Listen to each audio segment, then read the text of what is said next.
নমস্কাৰ সকলোকে মোৰ আন এটি ভিডিঅ'লৈ পুনৰবাৰ স্বাগতম জনাইছোঁ আৰু আজি মই বনাম ঔটেঙা মিঠাকৈ বনাম আৰু তাতে সৰিয়হ দিম। প্ৰথমতে ঔটেঙাখিনি ভালদৰে কাটি পেলাই ধুই লৈছোঁ আৰু তাৰ পিছত ঔটেঙাখিনি পটাত খুন্দি ল'ম।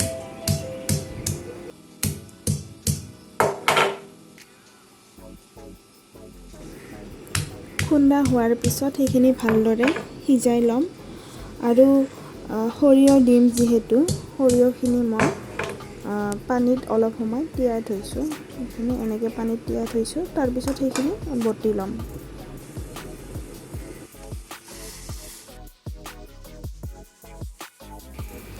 এইখিনি ঔটেঙাখিনি বইল কৰি লৈছোঁ। তাৰপিছত পানীখিনি টুকি ল'ম।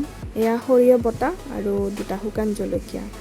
কেৰাহীখন গৰম হোৱাৰ পিছত তাতে মই মিঠাতেল দি দিছোঁ আৰু মিঠাতেলখিনি যেতিয়া গৰম হ'ব তাতে মই শুকান জলকীয়া 2টা দুফাল কৰি দিম আৰু তাৰপিছতে মই তাতে ঔটেঙাখিনি দি দিম।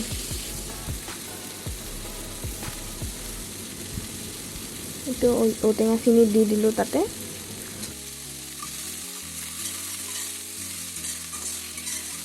আৰু ঔটেঙাখিনিত নিমখ, হালধি, জিৰা আৰু জলকীয়াৰ গুড়িও দি দিম।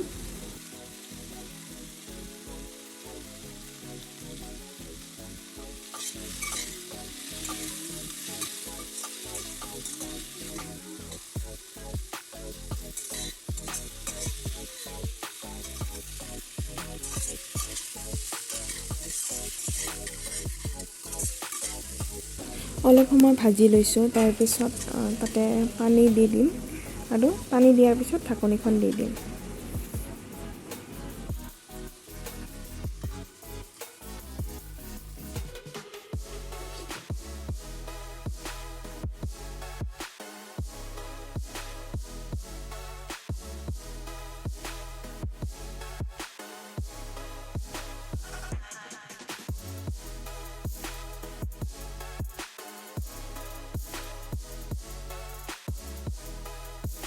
সৰিয়হ বটাখিনি ইয়াতে দি দিছোঁ আৰু সেইখিনি দিয়াৰ পিছত অলপ সময় পিছত চেনি দিম।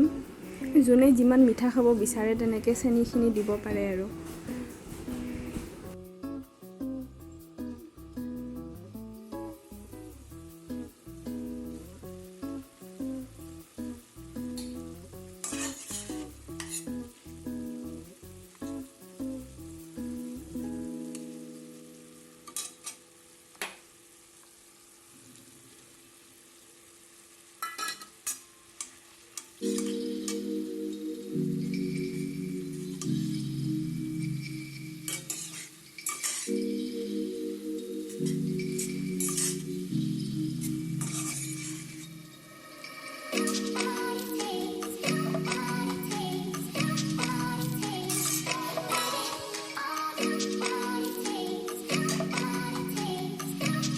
ঔটেঙাখিনি প্ৰায় হৈ গ'ল। যিহেতু বইল কৰি লোৱা হৈছিল সেইকাৰণে বেছি দেৰি নালাগে বনাওঁতে।